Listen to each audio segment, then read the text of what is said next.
Malevolent Audio presents Pokémon, the Game of Champions.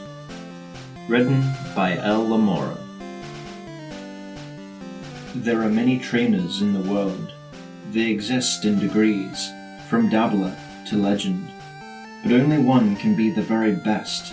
One man, one champion. I am that one. I am that man.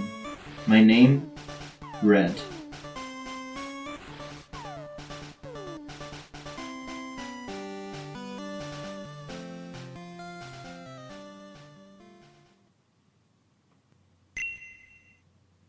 Prologue. Détente. Good men must die, but death cannot kill their names. Ancient proverb, unknown origin. A white room with one door, glaring lights, a wall of clouded glass, 3 warriors around a table, 2 to a side, 1 to the other. Only one of them spoke true. I'm well and tired of this. All of it, I mean. The games, the machinations, the torture. I'll talk. I'll tell you a story.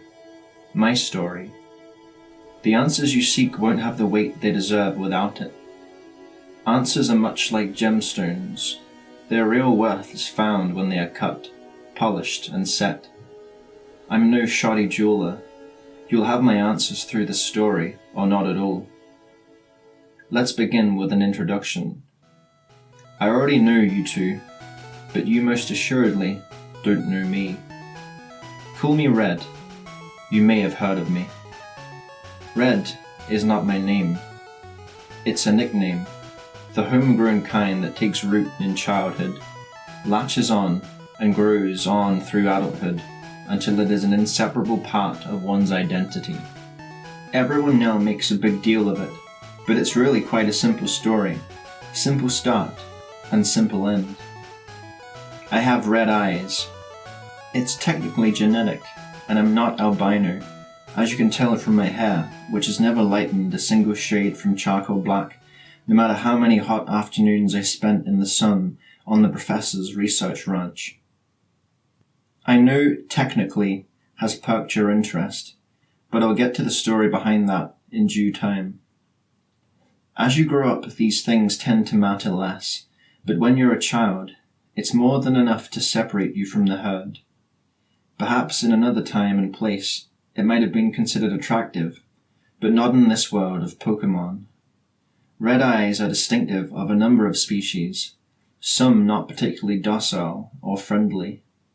Looking back, I have to admit there is a twisted veracity in that childish logic which served to ostracize me from my peers. It was an excuse, though. My mother and I had never been a central part of the Pallet town community to begin with. For one, we were new to town. My mother had moved to Pallet town alone, carrying me, notably absent of any partner save her Pokémon. My mother knew no crafts but the keeping of her home and garden, and never made any effort to integrate into the rural town despite more than enthusiastic encouragement from the settlement's population of single men.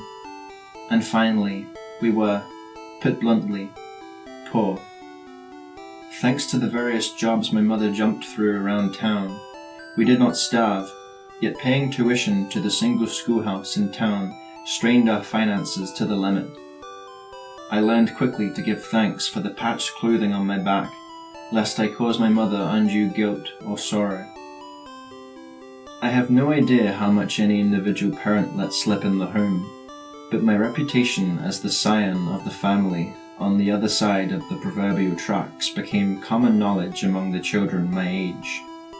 They were not at fault. They only learned it from their parents. The red eyes gave them justification.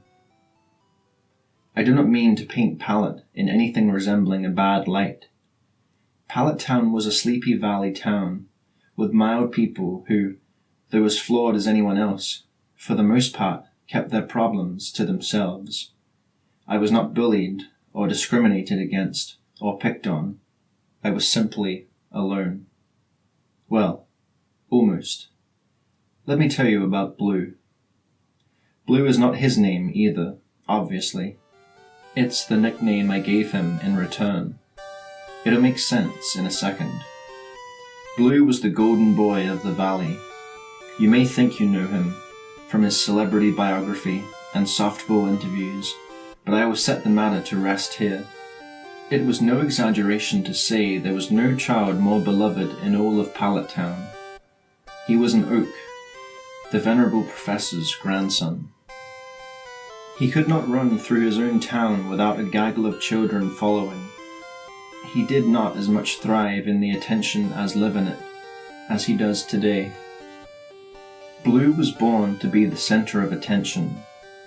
He was a vain, prancing braggadocio then, and will still declare it louder than any other man until the day he dies. I've heard those who have met him sometimes call him a bully. How utterly droll and unrefined, not to mention childish.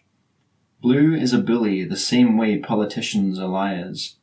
Bully is nothing more than a term coined by a whiny child lacking both power and the knowledge of how to apply it. Blue knows what he wants and knows how to get it. It is no one's right to complain that he has the guts to seek it without shame. That is not to say he does not pack the bite to back up his bark. Blue was nothing less than a genius.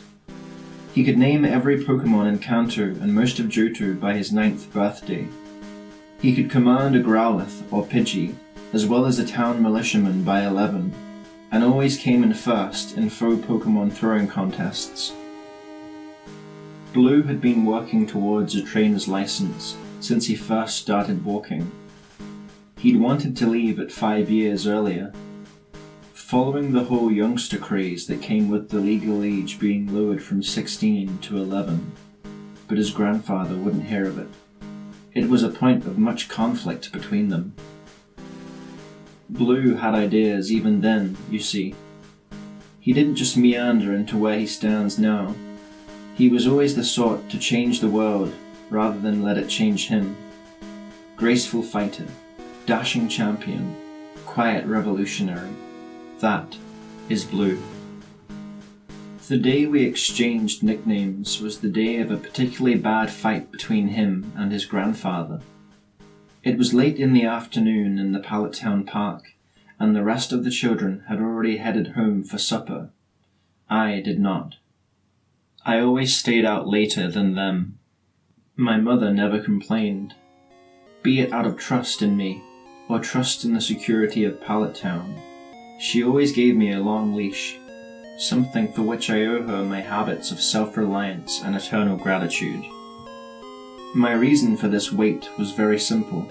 I wanted a turn at the Pokémon Wall. The Pokémon Wall was the informal name the sidewall of the park bathrooms had earned over years of chalk graffiti. Officially, you weren't supposed to write on the side of the building, but it was such a popular pastime that the policeman almost always looked the other way. The Pokémon Wall, as named, was absolutely covered in puerile depictions of the wondrous, terrible monsters which dominated our land with varying amounts of skill. Only the skill didn't matter. It was the game. Catch 'em All had very simple, easy-to-follow rules. You covered the wall in chalk Pokémon first. You had to buy the cheap, one-idol chalk down at the general store, because it flaked when hit, which made line calls easier. 20, 30. It depended on how many you were playing. You made sure they were single types, fire, or bug, or water, or flying. Dual types always ended in arguments. Typically, dragons were excluded too, as everyone agreed they were unfairly strong. Sometimes, in a hurry, they were just circles with their type written. Then you took a tennis ball and tried to hit them. If you managed to wing one and catch the ball on the rebound before it hit, then you caught that Pokémon. You write your name or initials on the drawing and continue. You could catch balls other people threw on the rebound and you'd get that Pokémon. You didn't want to do that until later though. If you touched it last and you didn't catch it, the Pokémon got released and ate you, unless you had caught your own Pokémon. If your Pokémon had a weakness against the Pokémon dropped, it ate you anyway. If there was no type advantage, you lost your Pokémon, but didn't die. If your Pokémon had the type advantage, you beat that Pokémon and kept your own. The game progressed as people got eaten until there were only 2 left. The winner was then decided by type advantage, or, alternatively, loud shouting matches and imaginary battles.